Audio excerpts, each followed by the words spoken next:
kõigile! Ütlen kohe alguseks ära, et küsimusi on võimalik esitada workshopis, aga me võtame siit saalist ka küsimuse ja ma plaanin olla selles rollis, kes peab talle antud minutitest kinni, aga see on plaan, vaatame, kuidas läheb.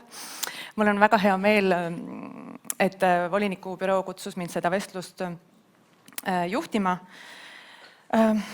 Tervitan kõiki osalejaid, meil on siin selline võimas kollektiivne aju ja loodame siis selle vestluse käigus jõuda natuke lähemale meie eesmärgile, et rassism oleks Eesti ja kogu maailma ühiskonnast kadunud. Meid on kokku 6 ja see tähendab seda, et meil on üpris vähe aega. Nii et püüame olla vastustes kompaktne ja kui ma lehvitan väga meeleheitlikult, siis võiksite hakata kokku poole tõmbama. Aga siis alustame. Mul on esimene küsimus Daniel Itale sulle, et sa oled Eesti ühiskonnas aktiivne inimene, sa oled olnud aktiivses rollis Eesti Aafrika üliõpilaste seltsis. Ja nagu me kõik, kes me oleme seda aruannet lugenud, aga ka siin konverentsil kõrvad lahti hoidnud, oleme aru saanud, et Eesti ühiskonnas on halvustav suhtumine, aga ka võib-olla osavõtmatu suhtumine mustanahaliste inimeste suhtes, mida siis omakorda võimendab teadmiste puudumine Eestis elavate inimeste kogemustest rassismiga, aga ka Eestis elavate mitmesuguse taustaga inimestest üleüldse. Tahaksin küsida sult, et kuidas mõjutab see suhtumine, kuidas see kasv loomulikult mõjutab see suhtumine Aafrikast pärit üliõpilaste igapäevaelu või siis inimeste tööelu, argielu? Right, thank you. Aitäh. Me tuleme taustast, kus meil on erinevad kogemused. Nii et meie kogemused ka mõjutavad meie lähenemist, kuidas me reageerime oma ümbritsevale ja osad meist on tundlikud. Nii et mõned kommentaarid või suhtumised võivad põhjustada arvata, et meid ei ole siin vaja siin Eestis. Ja mõni aeg tagasi oli meil siin Eestis selline liikumine, kus loodi Facebookis erinevaid platvorme ning ka WhatsAppis ja eestlased takistasid aafriklasi ja ka teisi, tegid neist pilti, panid need sotsiaalmeediasse, ütlesid, et need on immigrandid, me ei taha neid siia. See oli väga keeruline olukord ja õnneks meil oli ligipääs valitsuse esindajale ja see probleem võeti kohe üles. Nii et me pidime meie on ka üliõpilastega üritused ja me kutsusime ka välisministri, et temaga arutellu astuda. Et me ütlesime talle, et selline on meie igapäevaelu, kas meid ei ole siin vaja, sest me mõistame, et inimesed, meie erinevused, see on ju meie kasvatuses, meie keskkonnas. Me oleme ju kõik inimesed, meie uskumused ja meie süsteemid. See, kuidas meid üles kasvatati, loob selle erinevuse, mitte minu nahavärv. Ja me oleme inimesed, aga mina usun see, kuidas mind kasvatati. Aga kõige selle juures, aga need teadmised, mis sa omandad, see muutub sinu reaalsuseks ja see reaalsus on see, et inimesed ei saanud seda kasutada. Ja see mõjutab ka nende otsuseid ja tegevusi, nii et kui me kuuleme selliseid kommentaare Ja siis selle peale ütles ka minister, et me tahame seda lahendada, siis meil on ka seetõttu meil ka kahepoolsed kokkulepped Aafrika riikidega. They're not comfortable because Ja osad meist ei tunne ennast siiamaani hästi, sest üks meie kogukonnast sai peksa, teisele lasti pipragaasi näkku ja need asjad juhtuvad iga päev, nii et minul ei ole olnud otsest kontakti, ma ei ole kannatanud sellise väärkohtlemise all. Aga minule on väga palju kaevatud, sellepärast et some value, some beliefs. ma suhtlen inimestega, kelle meil on sarnased väärtused ja uskumused. Our people are leaving.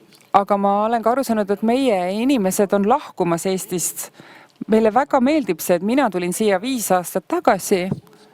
Siin on rahulik, vaikne, aga siin on süstemaatilisi asjaolusid. Of this. The people of color Ja nende asjaolude tagajärjel mitte ainult mustanahalised, mul on ka üks rootslasest tuttav, kes kannatab rassismi all Eestis.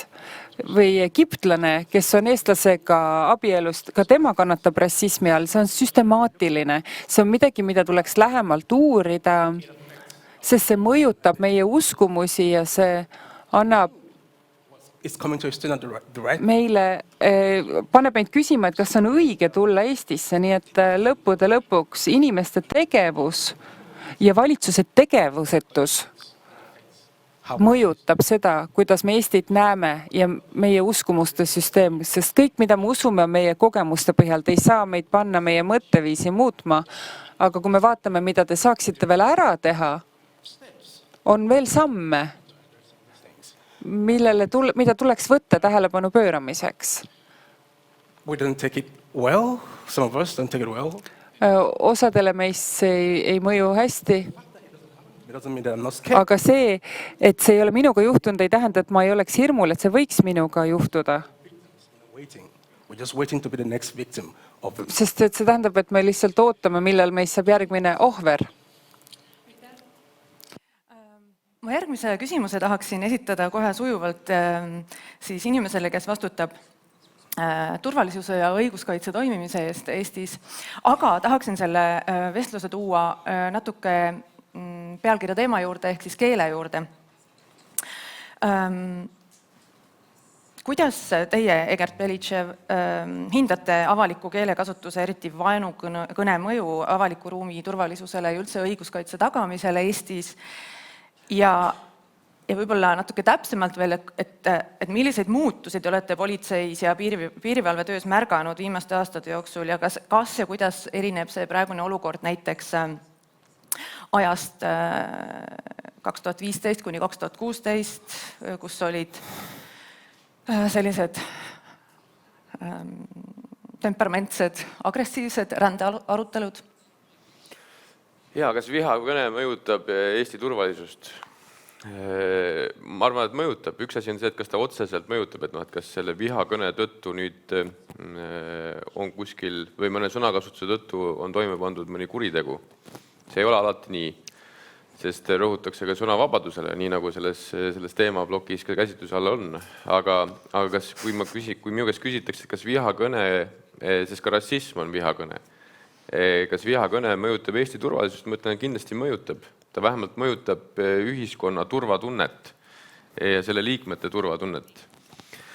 Nii et see on üks suur probleem ja ka selle nii-öelda levimine tegelikult Euroopas, Ameerikas, üle maailma, kuidagi on ka vihakõne või selline kõnepruuk saanud jälle sellist hoogu juurde, et see kuidagi saab populaarsust, inimesed elavad sellele kaasa ja ma olen väga paljude osapooltega rääkinud nendest teemadest, siis ma saan aru, et tegelikult ei ole nii, et valdav elanikkond näiteks siis väljendab rassistlikke siis lauseid või esitab vihakõnet ükskõik millise vähemuse osas või üleüldse esitab vihakõnet, vaid see tegelikult on väiksem osa ühiskonnast. Eelmine nädal käies lähisuhte vägivalla konverentsil, siis Maria Murumaa-Mengel küsis ühes samasuguses paneelis rahva käest, et ja seal ta küsis Delfis näiteks kommentaaride kohta või sotsiaalmeedias levivate kommentaaride kohta, et kui paljud teist saalis postitavad oma arvamuse sinna järgi. Ja sealt saalist tuli selline osalt nagu naer, siis mingid muiged. Ütles, et loomulikult me ei lähe sinna ju postitama, sellepärast, et seal on mingid hullud koos, on ju, ja nad valavad sinu ka sopaga üle. Aga ma arvan, et see ongi see probleem.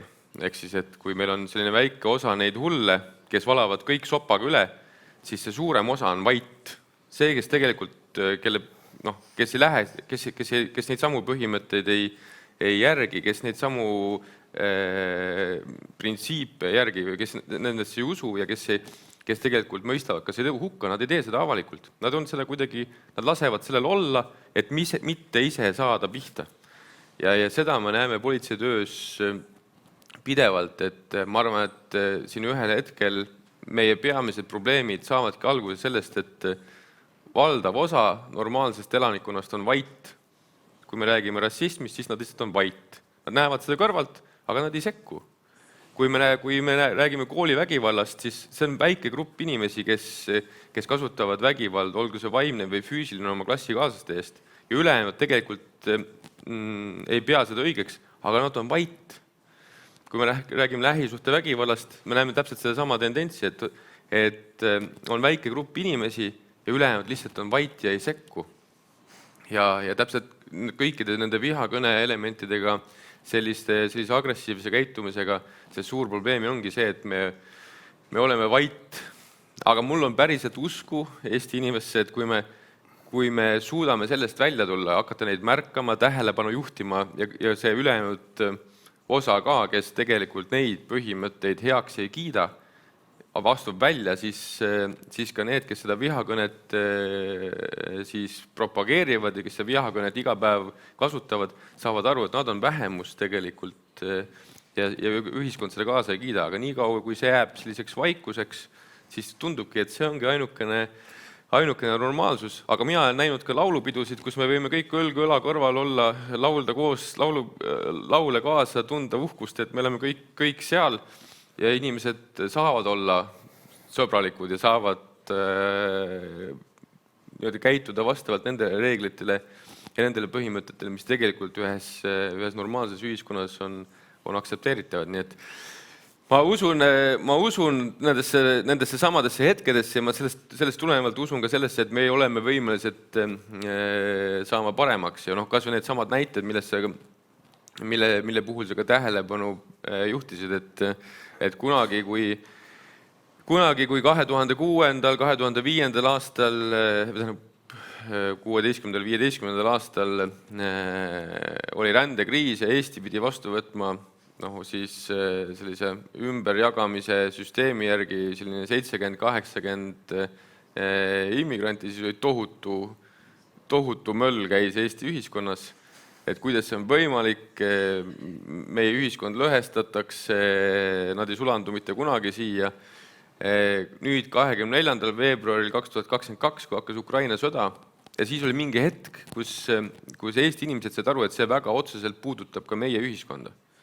Ja pärast seda on saabunud Eestisse 50 000 ukrainlast, suurusjärgus, mille osas ei ole sellist samasugust möllu, et see kuidagi levitaks. Ja me näeme tegelikult, neid on jätkuvalt ka neid tendentse, et need samad inimesed, kes räägivad rassilisest vihakõnest, kes üleüldist sellist vihakõne siis kasutavad, siis nad teevad seda ukrainlaste suunas samamoodi. Aga sellisel juhul oli kuidagi, et Eesti elanikkond ei jäänud tervikuna vait, vaid nad astusid välja. Ja need on need näited, kus me ütleme, et tegelikkuses meie kõige suurem ja olulisem roll ühiskonnas ja tervikuna on see, et seda vaikust murda kõikides nendes erinevates diskrimineerimise viisides. Aitäh. Kelly, Eesti Inimõiguste Keskus monitoorib vaenukõnet, on seda teinud mõnda aega, teeb ka tulevikus. Vaenu õhutatakse eeskätt LGBT+ inimeste suhtes, aga ka leidub rassistlikku vaenukõnet ja vaenu õhutamist etnilise tausta või rahvusliku kuuluvuse alusel.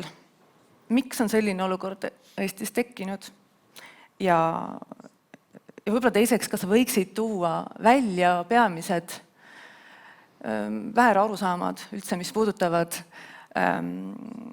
sõnavabadust, sest et mida mina olen tähele pannud ja ma arvan, et kõik, kes siia konverentsile võib-olla, et kui inimene räägib mingisugusest sõnavabaduse aspektist, mingist nüansist, siis ta saab sellise hoiaku osaliseks, justkui ta oleks sõnavabaduse vastu.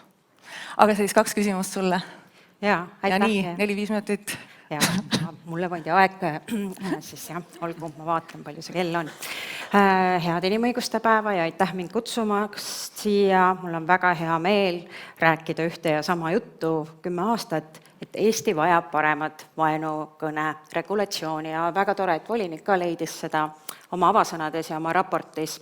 Aga mulle tundub, et laiemalt on meil 2 väljakutset. Et esimene väljakutse on see, et keegi on pannud meile siin Eestis pähe selle mõtte, et sõnavabadus on absoluutne.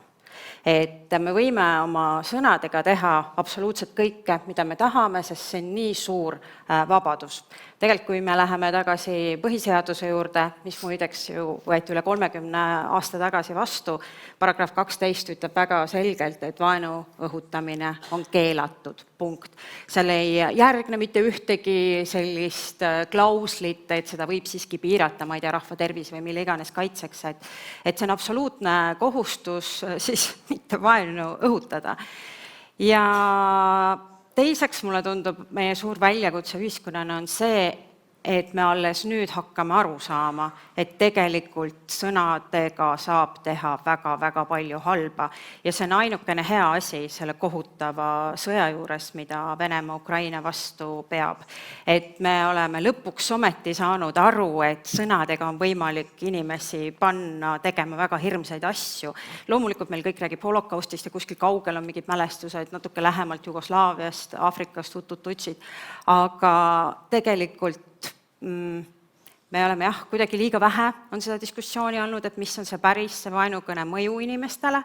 Ja ma olen kogu aeg mõelnud, et miks see on, aga kuidagi on alati olnud nii, et siis selle totaalse sõnavabaduse pooldajad on olnud Eestis väga jõulisel positsioonil. Nad on olnud enamasti edukad, heal positsioonil mehed, aga ka naised tegelikult. Ajakirjandus on olnud selle absoluutse sõnavabaduse pooldaja kogu aeg ja siis mingisugune tädi vabaühendusest läheb piiksuga, et tegelikult teate, sellel on mõjud ka, te peate meid uskuma, teeme kogu aeg raporteid. Et seda sõnumit on olnud raske avalikkuseni viia ja mõtlen, et äkki kui sellise konverentsi kõik loodetavasti siis aitavad sellele kaasa. Muideks, ma ütlesin põhiseadus, aga meil on ka karistusseadustik olemas ja seal on paragrahv 151. Imeline paragrahv, mis ütleb jällegi, et vaenu õhutamine on keelatud. Ma võtsin praegu, ma teadsin seda infot enne ka igaks juhuks kontrollisin üles, enne lavale mine, mis te olete veits närvseis.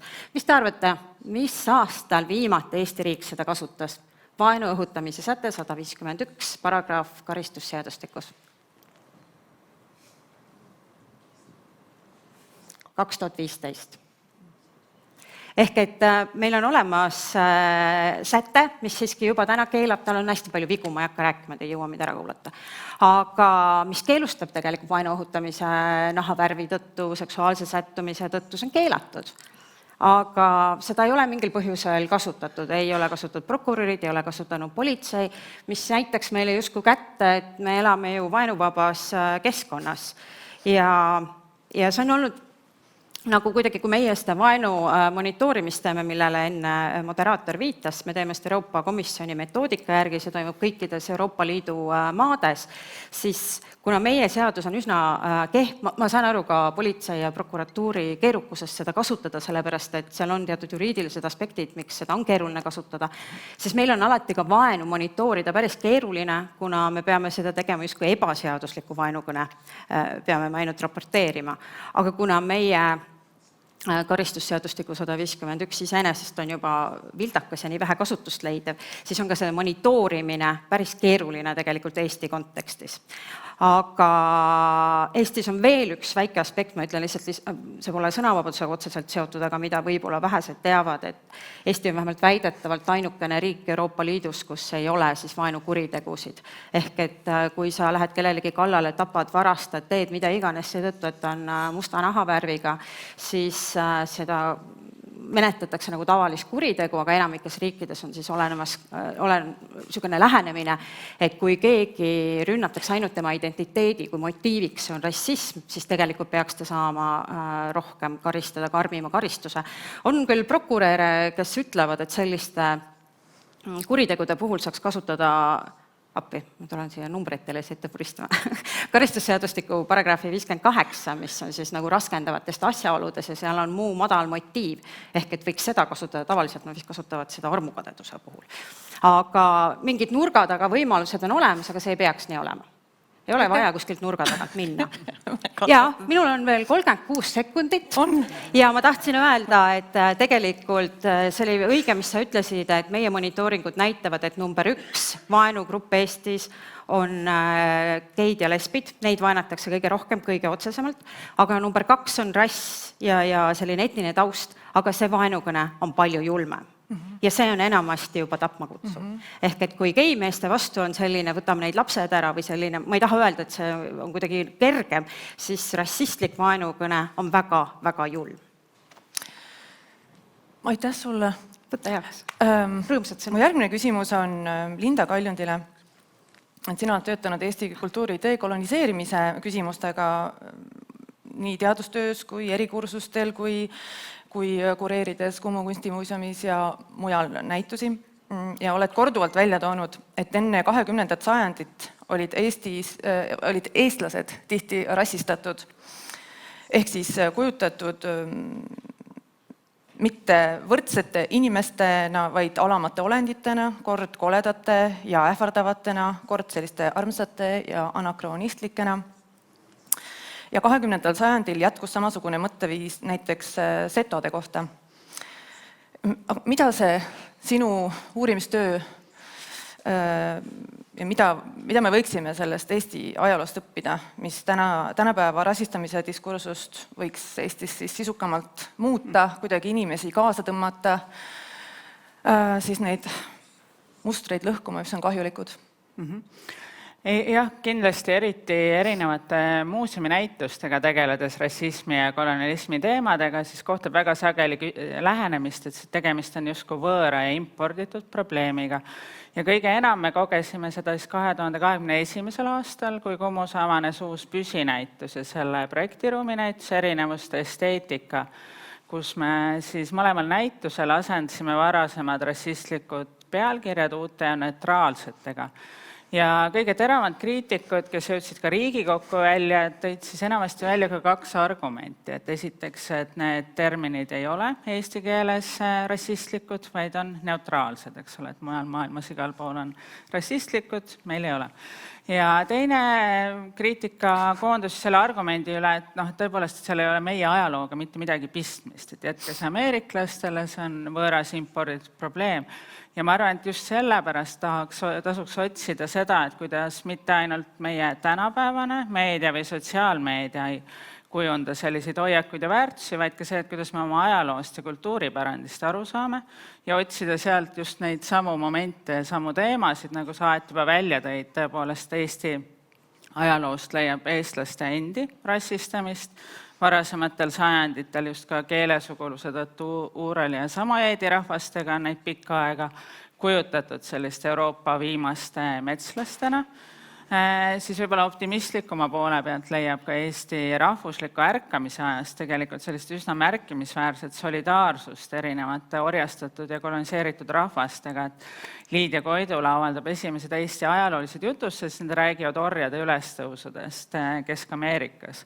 et ka selliseid teemasid, aga kindlasti just nimelt ka seda, et kuidas erinevad rassistlikud hoiakud või ka selline ärevus nagu ise valgeks eurooplaseks saamise pärast on olnud Eesti ajaloost osa, et see oli ka tegelikult teema, mida me selle erinevuste esteetika näitusega ja selle kuraatori Bart Bushowga lootsime tõstatada, et vaadata just seda, et miks Eesti kunstis 19. sajandi lõpus, 20. sajandi alguses, siis kui eestlased on teel rahvusriigi poole ja saamas rikkamaks ja jõukamaks, et miks nende kunstis leidub nii palju erinevatest teistest rassidest inimeste kujutisi, et millest selline soov ennast teistest eristada või kujutada teisi meist justkui alaväärtuslikuma ja erinevana. Martin Laine, sina oled uuriva ajakirjaniku töös tegelenud ka muuhulgas rassistliku vaenukõne levitavate gruppide paljastamisega ja ma olen näinud, või sa oled sellest artiklit kirjutanud ja ma olen näinud neid kujutisi näiteks, need on tõesti räiged, nagu ka Kelly. Nad kuidagi visuaalsel kujul esindavad seda, mida Kelly ütles, et tõesti väga räiged. Aga mu küsimus sulle on tegelikult see, et millist tagasisidet sina oled saanud sellele tööle, milline on olnud reaktsioon sellele tööle? Ma olen harjunud palju kajastama Venemaad ja seda ja siis mult on küsitud ka, et kas venelased on mind kunagi nagu ähvardanud ka ja ei ole. Tegelikult on mind ähvardanud ikkagi eestlased üldjuhul ja just sellistel sotsiaalselt laetud teemadel kajastamisel, ehk siis viha siis vähemusgrupi vastu kantakse ka neile üle, kes siis nende vähemusgruppide kaitseks siis välja astuvad, et ja ma räägin selle loo siis ära, et jälgisin sellist gruppi nagu Expats in Tallinn just pärast, et näha, mis on mured siis kohalikel välismaalastel, kes siin elavad ja nägin, kuidas seal oli läinud üks hetk väga suur paanika lahti, sest Telegrammi oli tekkinud selline äärmiselt rassistlik grupp, et mul on seda raske nagu siin praegu sõnadesse panna, et mis seal oli, aga ütleme nii, et otsesõnu kutsuti kõiki mustanahalisi tapma, võeti sotsiaalmeediast Eestis elavate mustanahaliste pilte, töödeldi sinna poomisnöör ümber kaela neile. Üks neist pöördus politseisse, mis te arvate, mis politsei ütles, et midagi ei ole teha, et panevad sinust pildi, kus sul on poomisnöör ümber kaela interneti üles kõigile naermiseks anonüümselt ja politsei ei tee mitte midagi. Ehk siis kui meil küsitakse, oli Kalle Laanet, oli justiitsminister, tema käest küsiti, kas Eestis on mingid näited, mida saaks rakendada selle vaenukõne paragrahviga, mina küll ei tea selliseid näiteid. No, mine sinna gruppi ja vaata. Ja ma kirjutan sellest avalikult ja veelgi enam, et politsei ja uurimisasutus on sellega väga kursis, sest sealt kasvas kriminaalasi välja. Aga see kasvas alles siit välja, kui reaktsioonina minu esimesele loole, mis kajastas selle grupi siis nagu toimepanijaid, hakati mind ähvardama. Ja siis minust tehti samasugused pildid, aga mitte ainult mulle hakati igasse sotsiaalmeediakanalisse saatma tapmisvideoid, nagu päris tapmisvideoid, kus mustanahalisi tapetakse. Mulle tehti mingi grupp, kus oli siis vägivallaaktid, kus oli minu nägu töödeldud siis nagu erinevate ohvrite peale, siis neid tambiti seal ja siis ma läksin nagu, ma andsin sellest teada ja siis ma läksin ütlusi andma ja avati päriselt kriminaalasi, sest tegemist oli siis ekstremistlike neonatsidega, kes selle taga olid ja nad avalikult istuvad seal grupis ja ütlevad, me tahaks minna mošeesid tulistama, tahaks kõik mustanahalised ära tappa ja mitte midagi võeti ette ja seepärast ma olen vaenukõne regulatsiooni pooldaja, et minu jaoks on ülim ebaõiglus, et seal ei ole mingisugust reaktsiooni sellisele tegevusele. Aga minu puhul oli suuresti just selle ekstremistliku terrori ohu aspekti tõttu seal menetluses ja need sõnumid olid ka kõik nagu põrkega, siis nagu rassism on ju mustanahaliste vastu ja siis sina kaitsed neid ja sina seetõttu ka oled üks nende seast ja kõik need väärtused, need solvavad väärtused, mida nad kannavad neile mustanahalistele, et need kandsid ka mulle üle. et ma ei taha öelda, et ma olen siin ohver, just vastupidi, et nagu ohvrid olid ju need esimesed ohvrid seal, mida mina kajastasin, aga nende kaitseks ei võetud midagi ette. Mina siis sain oma õigluse, avati kriminaalasi ja kokkulepe on sündinud, varsti mõistetakse ka loodetavasti süüdlane, aga see oli nagu suur erand, et see nii üldse läks. Jah, selles mõttes ma tahaks ka kaasa kõlada Egor Belitševiga, et ajakirjandusel on suur võim, aga ta ei ole absoluutse võimuga. Samamoodi sotsiaalmeedial on hästi suur võim, aga see ei ole ka kõik, see ei ole kogu maailm. Aga siiski on näha, et seda vaikust ei ole niivõrd lihtne, ei pruugi üldse olla niivõrd lihtne murda, nagu me Martin Laine jutust just kuulsime, et see selline väljaastumine ja sõnavõtmine võib olla tagajärgedega, mida sa ei ole oodanud või eeldanud. Aga võib-olla siis oleks 5 minutit selliseks vabaks aruteluks, kes tahab reageerida üksteise jutule või midagi kommenteerida, ümber lükata, parandada. Ja ma olen täitsa nõus sellega, et see ongi see, et kui üks inimene välja astub ja kõik ülejäänud on ikkagi nagu selles vaikuse kambris, siis ei juhtugi mitte midagi. Eks aga minu kogemus on see, et tegelikult üle selles klassikollektiivis, kui ma ütlen kas näiteks seesama, ma arvan, et kõik on seda kuskil ühel või teisel ajahetkel näinud ja oskavad ennast ka sellega suhestuda. Ka selles klassikollektiivis on 2 kiusajat, kellega nagu 80% läheb kaasa. Aga kui need 80% jääksid teisele poolele, siis see mõju oleks olemuselt suurem. Ja siis, kui see üks välja astub kiusatava eest, siis juhtubki see, et kõik see kramp võtab siis selle järgmise ette. Ehk siis me peaksime astuma kollektiivselt välja. Ja see on täpselt seesama asi, mida Martin ka näiteks tõi, ega meie käed on ka suhteliselt lühikesed. Me päris mitmetes nendes asjades põrkume kohtusüsteemi otsa, kus öeldakse, et aga tegelikult seal ei olnud tahtlust või et see ei olnud suunatud kellegi konkreetse vastu, vaid see oli üldine ja nii edasi ja nii edasi ja nii edasi.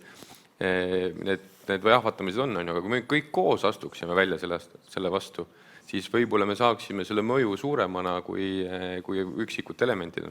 Kui Delfi näiteks paneks kinni anonüümse kommenteerimise, ja et kui keegi tahab tulla ja öelda nagu midagi siis sellist välja, siis see on tema enda nime all, et me saame päriselt ka alustada mingisuguse menetluse. Siis see on ka selline koht, mida me saame koos teha. Aga täna on jätkuvalt nii sotsiaalmeedias võib igaüks pritsida, mida ta soovib, aga ka kõikide erinevate, ma siin ei taha öelda midagi sotsiaalselt just Delfi osas, aga erinevates sellistes platvormides, kui lubatakse anonüümselt pritsida viha ja sappi, siis ühel hetkel tundubki kõigile, et aga see äkki ongi nagu normaalne, äkki ongi nagu okei kõike seda teha. Ja meie Feministeeriumis oleme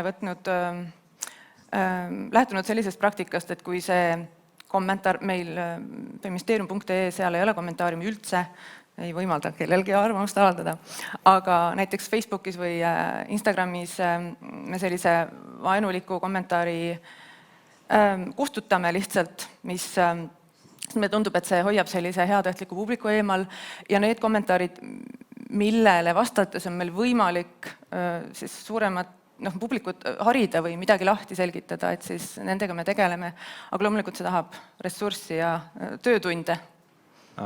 Tahtsin lisada Delfi esindajana, et ma ei ole mingi boss seal, seega ma ei saa kommentaariumi kinni panna.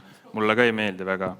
Aga ma tahtsin siia juurde tuua, et see ongi see kuidas öelda, kultuurinäitaja ka, et see kommentaarium nii kole on, nagu ta on. Et kui ma räägin, et ma pooldan vaenukõne nagu reguleerimist, minu jaoks see latt peaks olema just see, nagu ma just kirjeldasin, selline hästi kõrge, kus nagu on juba läinud liiga kaugele ja ohtlikuks asi. Aga selline igapäevane rassism, mida me näeme, seda vaenukõne seadusega ei lahenda, seda lahendab kultuurimuutusega. Ja kindlasti meedial, minul on väga suur roll selles, aga laiemalt me loodame, et see vaenukõne seadus võiks nagu kultuuri edasi aidata, aga see ei lahenda väga palju rassismi juhtumeid. Ja ma arvan, et politsei peakski tegelema sellist, et keegi ütleb ensõna, et tuleme, SWAT lendab sisse ja hakkab maha suruma kedagi, et keegi loeb pipi-piksukat ja kohe on jama.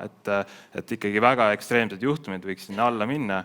aga teised juhtumid, need, mis on nagu sellised kultuurilised, et seal on nagu see meedia roll näiteks on ju väga oluline, ma mõistan seda ja enda poolt olen nagu üritanud ka nagu parandada seda, aga mõistan ka seda, et kõik meedia esindajad ei ole sellised kuidas meedia esindab ikkagi seda ühiskonna nagu läbilõiget ja meedias on ka sellised esindajad, kes esindavad seda vaadet, mida mina ei esinda väga palju.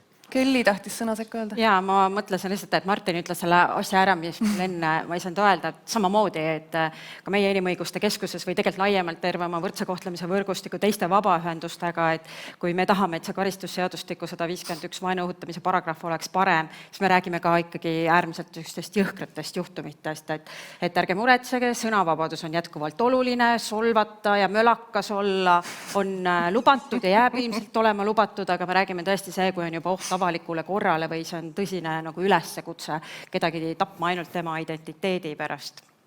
Linda Kaljundi. Ma võib-olla just selle kultuurimärksõna juurde siia juurde lisada, et mis meid võib-olla jahmatas selle erinevuste esteetika puhul oli see, et me oleks eeldanud ägedaid reaktsioon tõepoolest sellistelt neonatsidelt või muudelt äärmuslikelt rühmitustelt, aga väga palju ka selliseid tavapäraseid Eesti kultuuriinimesi reageerisid väga negatiivselt ja selles mõttes ma arvan just, et see kultuuri väljale nende teemade järjepidev sissetoomine on hästi oluline, sest hästi oluline vastuargument paljudel on justkui see Eesti näiline erandlikkus, eks ole, et kogu mujal maailmas on rassismi ja kolonialismi ajalugu kulgenud ühtepidi, aga Eesti justkui oleks üks erandlik saareke, keda need ei puuduta, et ma arvan, et seda ei muuda nagu ühe näitusega või ühe raamatuga või ühe artikliga ja teistpidi kindlasti ka erinevad kooliprogrammid ja haridusprogrammid, kus kahjuks on ka need teemad siiamaani ka ajalooõppes väga vähe kajastatud. Daniel? Yes, okay, so Jaa, it's good to make regulations, that's fine. reguleerimine loomulikult on väga hea, aga see on ikkagi selline mõtteviis, et kõike ei saa reguleerida, ehk et uskumused ja mõtteviis peab muutuma. Poliitika on üks asi, jah, aga me peaksime ikkagi vaatama põhjust, kust see lähtub, miks inimene selliselt reageerib ja siis tegelema sellega. Sellepärast, et järelikult neil on endal mingisugune probleem. Kui me räägime näiteks Tartust, Pärnust, isegi Delfiga me oleme koostööd teinud, kus me oleme näinud väga halbu kommentaare Facebookis asju ja on samas tehtud niisuguseid rahvusvaheliste majade ja kohalike ütleme, organisatsioonidega. Ja tegelikult negatiivseid näiteid on ka lasteaedadest ja see on tõesti nii. Sest meie lapsed käivad ju ka lasteaias. Ja vot sealt see algab. Midagi tuleb ette võtta selleks, et muutusi sisse viia. Lapsed tulevad ju lasteaeda oma kodust. Ja kui lapsevanem, kui sa isana käitud ühtemoodi või räägid ühte, aga teed teist, siis lapsed ju teevad selle järgi, mida sa teed, mitte selle järgi, mida sa ütled. Ehk et regulatsioon on kõik väga tore, aga tegelikult see, mis on sinu perekonnas levinud suhtumine, mis on sinu perekonnas levinud käitumine, mitte see, mida sa usud, vaid mida sa päriselt teed. See on see, millega oleks vaja tegeleda. Ja me peaksime ikkagi maast madalast alustama sellega. Nii, et lapsed juba kasvades kogeksid seda kultuuri teisiti. Ma ei taha olla pessimist, aga ma arvan, et mõned inimesed ei muutu kunagi ja lapsed ka seetõttu ei muutu. Ehk et perekond on see, kust asi alguse saab. Selleks, et kui me tahame uut põlvkonda, noort põlvkonda, kellel on teine mõtteviis, siis see peab ikkagi tulema kokkuvõttes kogutust. Aitäh! Küsimusi?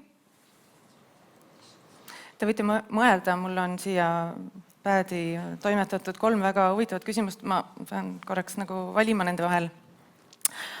Aga hästi, ma küsin Egert Belitševilt. Workshopist tuli küsimus siis, et see on sõnastatud järgmiselt. Iga inimene on oma eelarvamuste ja stereotüüpidega, nii ka iga politseinik. Kas ja mis peaks politseinike ja abipolitseinike väljaõppes muutuma, et ükski inimene olenemata oma mis tahes siis taustast ei tunneks, et politseinik kohtleb teda halvasti? No me oleme üritanud seda teha, eks meie tegelikult väljaõppe osa on juba kultuurilised mitmekesisused, kultuuride tundmine, kuidas ühe või teise kultuuri esindajaga suhelda, kuidas vältida erinevaid siis neid vigu, mida tehakse suhtlemisel, aga nii nagu Politsei- ja Piiriamet on Eesti suurim avaliku sektori organisatsioon ja ma arvan, et see on läbilõige Eesti ühiskonnast. Ja seal on täpselt samamoodi ka need inimesed sees, kes teevad vigu ja võib-olla kes lõpuni, nii nagu osa Eesti inimestest ei mõista, et mis selles lauses viga on, siis ma arvan, ka politseis on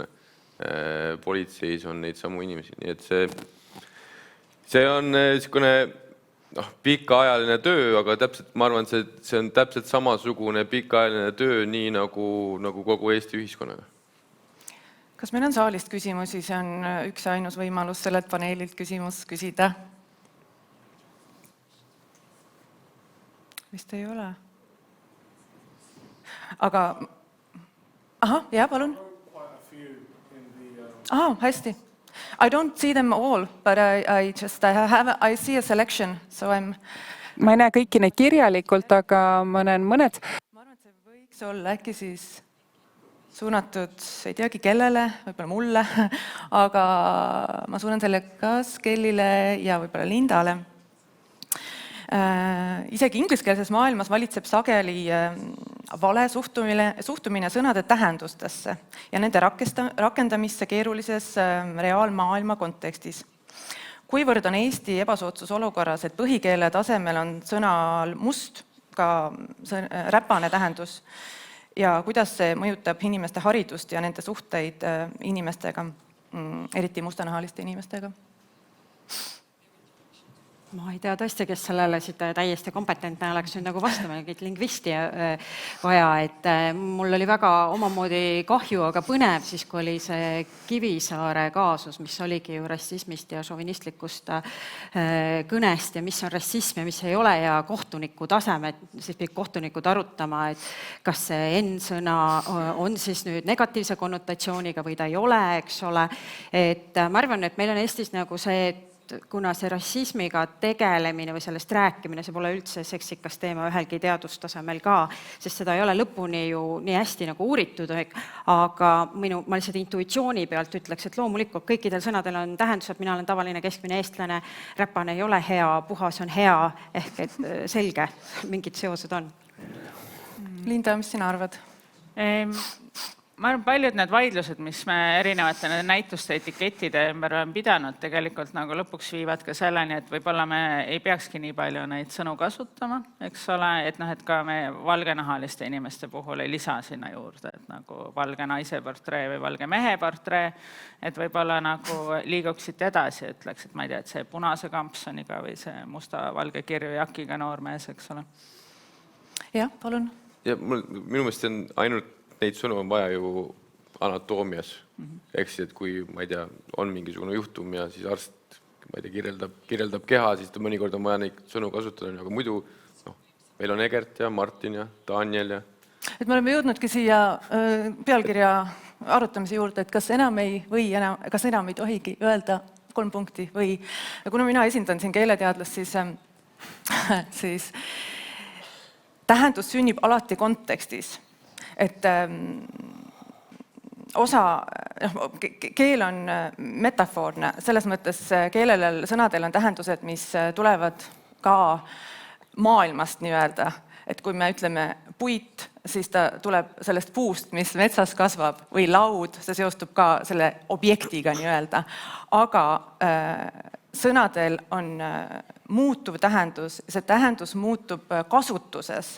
Nii et me ei peaks kartma sõna must või mida iganes, või need identiteedi labeleid, mida inimesed ise on otsustanud enda nimetamiseks kasutada. Küll aga ei ole vaja tingimata alati tõesti tuua need erisusi välja, kui nad ei ole selles kontekstis olulised. Et kell näitab 0:0, võib-olla peaksime lõpetama, aga jah, vaenukõne kohta samamoodi, et see jutt vaenukõne seaduses, ma arvan, ei ole nimekirja sõnadest, mis on alates sellest päevast, kui seadus vastu võetakse ja jõustatakse, keelatud.